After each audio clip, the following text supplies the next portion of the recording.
Welcome to my YouTube channel. देखिए दोस्तों, finally आज क्लास 10 वाले स्टूडेंट का विज्ञान का पेपर हो गया। तो हम आप सभी लोगों को आज विज्ञान का पेपर सॉल्व करवाएंगे। तो हमारा परीक्षा संकेतान है 824 आई के। तो देखिए दोस्तों, जिन भी स्टूडेंट का परीक्षा संकेतान 824 आई के है वे विद्यार्थी हमारे इस तो दोस्तों, जिन भी स्टूडेंट का परीक्षा संकेतान 824 आई के है वे हमारे इस वीडियो को जरूर देख लें। तो देखिए दोस्तों, यहाँ पे हमें समय दिया है परीक्षा का 3 घंटे 15 मिनट। तो हम लोग यहाँ पे पहले निर्देश पढ़ लेंगे कि क्या दिया था। तो प्रारंभ के 15 मिनट परीक्षार्थियों को प्रश्न पत्र के लिए निर्धारित है। 15 मिनट सभी विद्यार्थी अपने प्रश्न पत्र को पढ़ लेते हैं। हमारा दूसरा है प्रश्न पत्र 2 खंडों, खंड आ और खंड बा में विभाजित है। देखिए दोस्तों, आप सभी लोगों का प्रश्न पत्र 2 खंडों में विभाजित था, खंड आ और खंड बा। आप लोग पेपर देकर आ रहे हैं तो आप लोग जरूर जानेंगे। और हमारा तीसरा है खंड आ तथा खंड बा 3 उपभागों 1, 2, 3 में विभाजित है। देखिए दोस्तों, खंड आ और खंड बा 3 उपभाग में 1, 2, 3 में विभाजित है। हमारा चौथा निर्देश है प्रश्न पत्र के खंड आ में बहुविकल्पी प्रश्न है, जिनमें सही विकल्प का चयन कर OMR उत्तर पत्रक पर नीले अथवा काले बाल पॉइंट पेन से ही विकल्प वाले गोले को पूर्ण रूप से भरें। OMR उत्तर पत्रक पर उत्तर देने के पश्चात उसे काटें नहीं तथा इरेजर अथवा व्हाइटनर का प्रयोग ना करें। देखिए दोस्तों, हमने निर्देश में दिया है कि खंड आ में 20 क्वेश्चन रहते हैं जो हमारा बहुविकल्पी रहता है और वह हमें OMR सीट में भरना होता है। हमारा 5वां निर्देशांक है खंड आ में बहुविकल्पी प्रश्नों हेतु प्रश्न के लिए 1-1 अंक निर्धारित है। देखिए दोस्तों, बहुविकल्पी प्रश्न के लिए 1-1 अंक निर्धारित रहते हैं।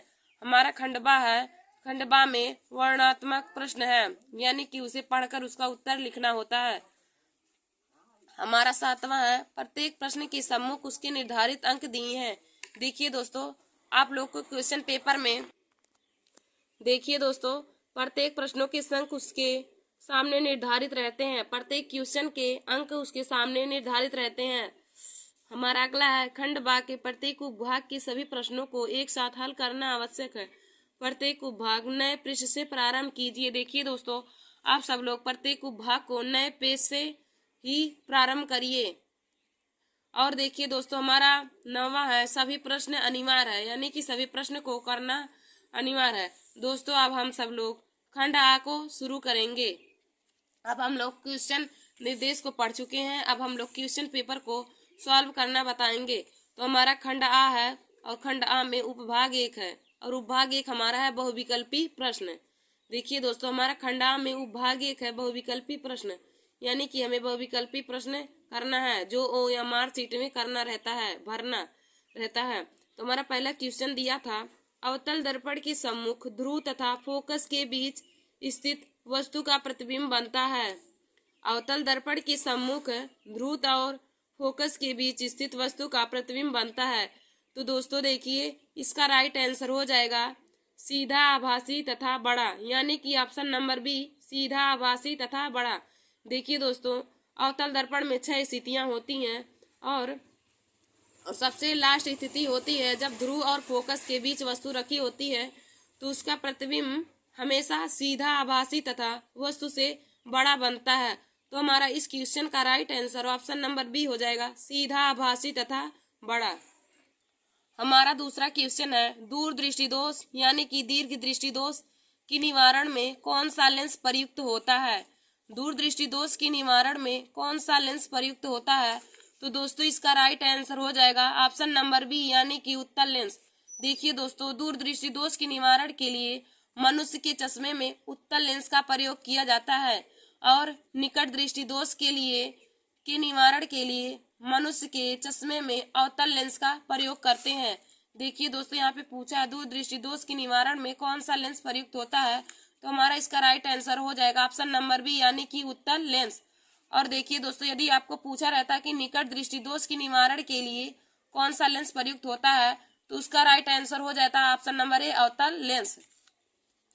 दोस्तों अब हम लोग अगले क्वेश्चन को देखेंगे। तो हमारा तीसरा क्वेश्चन है, एक लेंस से 0.2 मीटर दूर रखी वस्तु के आभासी प्रतिबिंब का आवर्धन 0.5 है, यह लेंस होगा। एक लेंस से 0.2 मीटर दूर रखी वस्तु के आभासी प्रतिबिंब का आवर्धन 0.5 है, तो यह लेंस होगा। तो दोस्तों इसका राइट आंसर हो जाएगा option number B, 0.2 metre focus दूरी का अवतल लेंस। 0.2 मीटर फोकस दूरी का अवतल लेंस। हमारा अगला क्वेश्चन चौथा है, जब श्वेत प्रकाश कांच के प्रिज्म से गुजरता है तो प्रिज्म के आधार की ओर अधिकतम झुकी प्रकाश किरण का रंग होता है। जब श्वेत प्रकाश कांच के प्रिज्म से गुजरता है तो प्रिज्म के आधार की ओर अधिकतम झुकी प्रकाश का रंग होता है। तो दोस्तों इसका राइट आंसर हो जाएगा ऑप्शन नंबर डी, यानी कि बैगनी रंग। देखिए दोस्तों, जब श्वेत प्रकाश किसी प्रिज्म पर गिरता है तो अधिकतम झुकाव बैगनी रंग का होता है और सबसे कम लाल रंग का होता है। और देखिए दोस्तों, सबसे ज्यादा प्रकीर्णन बैगनी रंग का होता है और सबसे कम लाल रंग का होता है। दोस्तों हमारा अगला पांचवा क्वेश्चन है, R1 व R2 प्रतिरोधों के दो समांतर क्रम में जोड़े जाते हैं तो इनका तुल्य प्रतिरोध होगा। R1 व R2 प्रतिरोधों के दो तार समांतर क्रम में जोड़े जाते हैं तो इनका तुल्य प्रतिरोध होगा। तो देखिए दोस्तों, समांतर क्रम का फार्मूला होता है 1/R equal to 1/R1 plus 1/R2। तो वहां से हम लोग जब तुल्य प्रतिरोध R का मान निकालेंगे तो हो जाएगा R1 into R2/R1 plus R2, यानी कि इस क्वेश्चन का राइट आंसर हो जाएगा option number C, R1 into R2/R1 plus R2। देखिए दोस्तों, हमारा पांचवा क्वेश्चन है, R1 व R2 प्रतिरोधों के दो तार समांतर क्रम में जोड़े जाते हैं, इनका तुल्य प्रतिरोध होगा। तो देखिए दोस्तों, समांतर क्रम में जब चार तार जुड़े होते हैं तो उनके तुल्य प्रतिरोध का फार्मूला होता है 1/, तो उनके तुल्य प्रतिरोध का फार्मूला होता है 1/R equal to 1/R1 plus 1/R2। तो वहां से जब हम लोग R का मान निकालेंगे तो हो जाएगा R1 into R2/R1 plus R2, यानी कि हमारा इस पांचवे का option number C right answer हो जाएगा। हमारा छठवां है, बिजली के बल्ब का फिलामेंट यानी कि तंतु बना होता है। बिजली के बल्ब का फिलामेंट तंतु बना होता है। तो दोस्तों इसका right answer option number C, tungsten का। बिजली के बल्ब का फिलामेंट टंगस्टन का बना होता है। हमारा अगला क्वेश्चन सातवां है, विद्युत सेल में रूपांतरण होता है। विद्युत सेल में रूपांतरण होता है। तो दोस्तों इसका राइट आंसर हो जाएगा ऑप्शन नंबर ए, रासायनिक ऊर्जा का विद्युत ऊर्जा में। विद्युत सेल में रासायनिक ऊर्जा का विद्युत ऊर्जा में रूपांतरण हो जाएगा। तो दोस्तों अब हम लोग अगले क्वेश्चन को देखेंगे। तो हमारा आठवां है, देखिए दोस्तों आठवां क्वेश्चन यह अब केमिस्ट्री से इधर लिया गया है। इधर 7 क्वेश्चन हमारा फिजिक्स से संबंधित था। अब हम लोग इधर देखेंगे जो केमिस्ट्री से लिया गया क्वेश्चन। तो हमारा आठवां क्वेश्चन है, रासायनिक अभिक्रिया 2FeCl3 plus 2H2O plus Y फिर समीकरण दिया है 2FeCl2 प्लस में H2SO4 प्लस में 2HCl में Y है। तो देखिए दोस्तों इसका राइट आंसर हो जाएगा ऑप्शन नंबर सी, SO2। देखिए दोस्तों, यहाँ पर Y की जगह पर जब हम लोग SO2 रख देंगे तो यह समीकरण संतुलित हो जाएगा और यह इसका ही उदाहरण हो जाएगा। तो हमारा अगला 9वां क्वेश्चन है। हमारा 9वां क्वेश्चन है, निम्नलिखित में से कौन सा निम्नलिखित में से कौन सा अम्लीय लवण है। निम्नलिखित में से कौन सा अम्लीय लवण है। तो देखिए दोस्तों इसका राइट आंसर हो जाएगा ऑप्शन नंबर बी, NaHSO4। हमारा अम्लीय लवण इसमें हो जाएगा NaHSO4। देखिए दोस्तों, अम्लीय लवण वे होते हैं जो जलीय विलयन में वियोजित होकर H+ आयन देते हैं।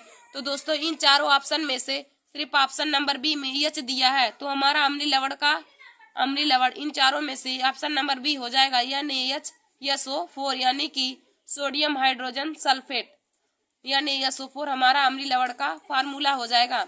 हमारा अगला है 10वां, मैट में मुख्यता होता है। मैट में मुख्यता होता है।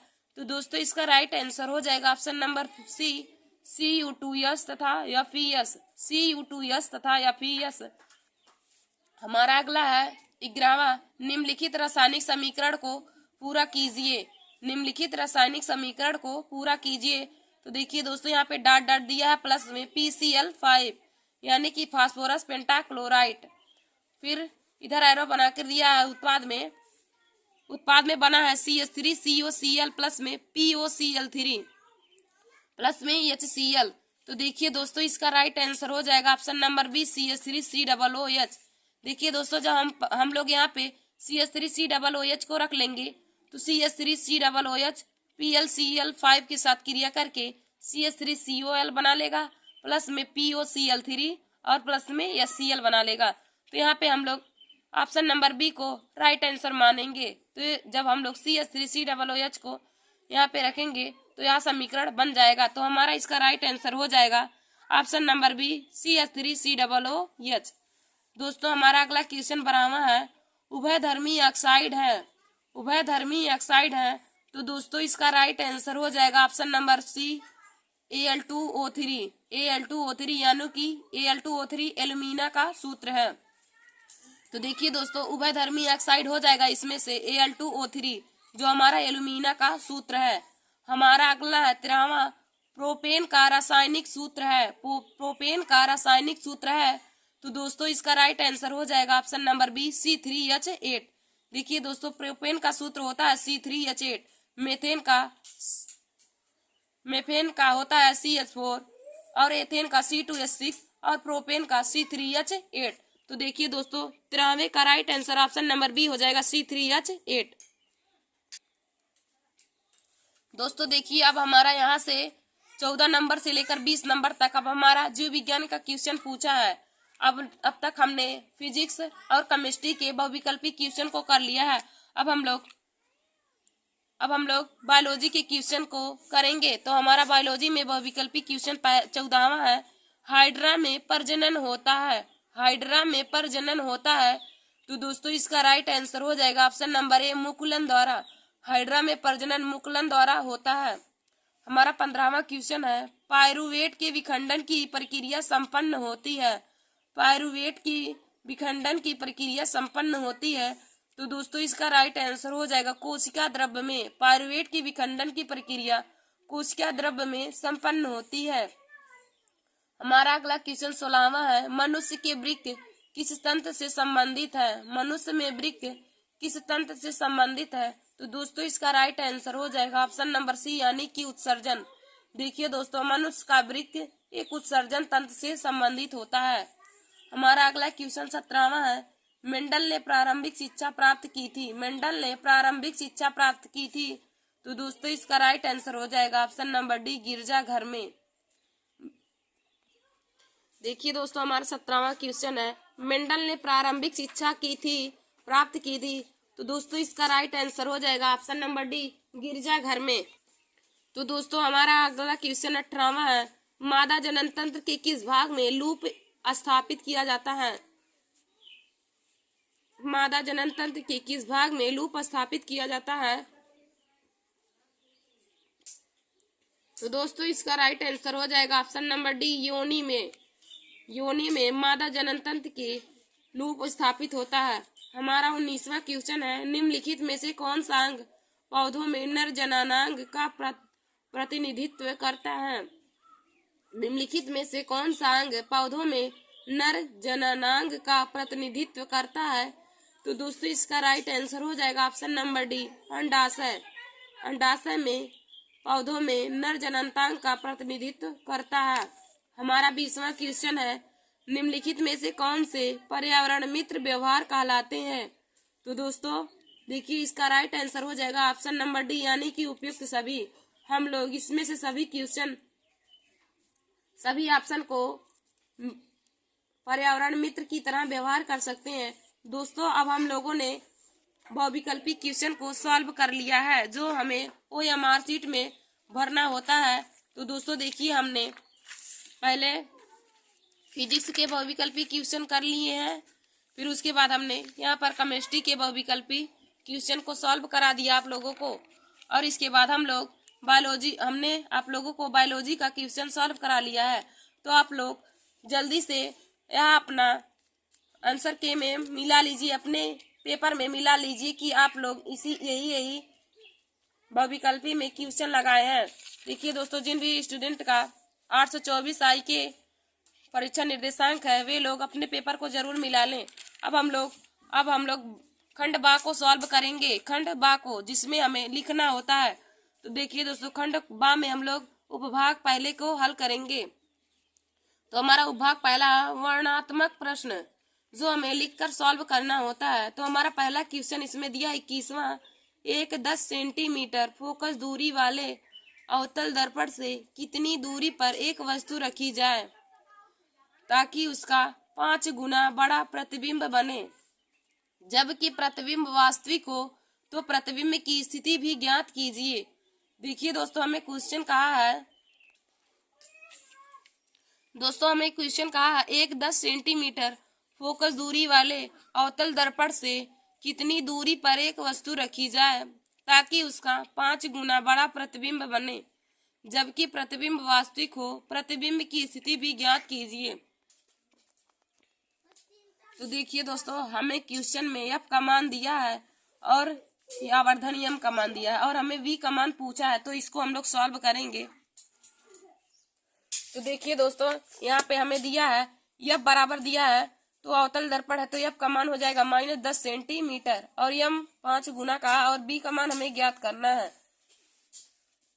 देखिए दोस्तों, प्रतिबिंब वास्तविक है तो हम माइनस में ही लेंगे। तो हो जाएगा -5 बराबर -v/u।